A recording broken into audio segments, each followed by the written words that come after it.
السلام عليكم ورحمة الله وبركاته. كبجمتوتا هردفتوتا سالها يوتيوب جرجرتو نجاكيسني الحمد لله.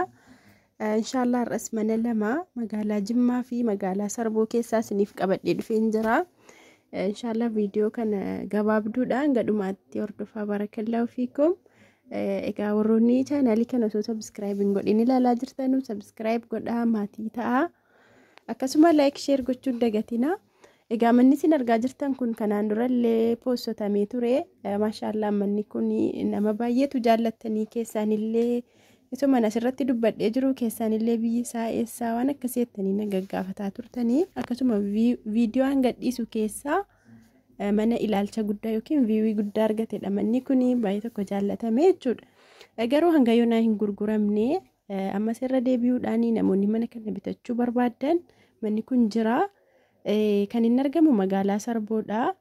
Akkasuma dabalataan duddubbee mana kanaatti xeenaa xaabiyaatu ijaaramaara. Manni lafti isaa fuudhamee jechuudha. Ijaaramuuf jedha. Gara fuulduraatti baay'ee tokko ho'aa safarri isaa ammallee ho'aadha.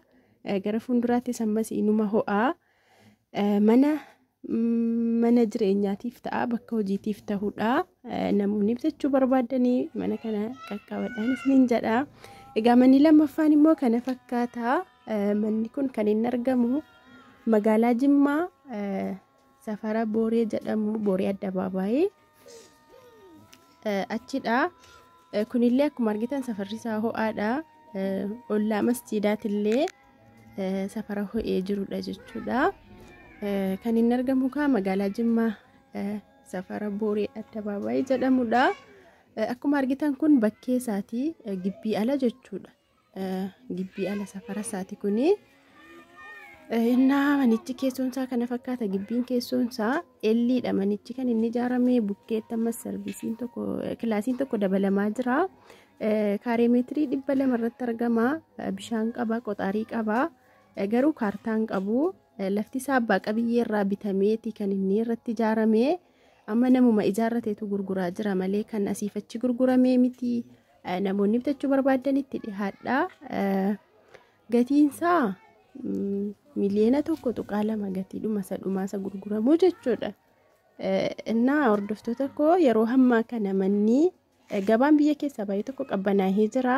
Isin immoo warroonni lafa mana bitachuuf yaada qabdanii carratti yeroo hammaa kanatti fayyadamaati. Godina kamirraayyuu jechuudha gadi bu'ee jira yeroo hammaa kana gabaan. Garuu birraan baree aaraa ol ka'aa jira moolaa samoonuma kanarraa hedduudhuma kanarraa kaasee.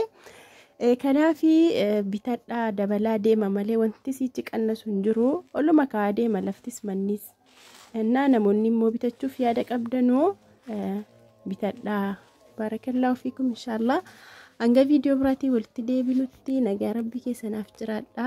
Laayikii gochuus immoo hin dagatinaa.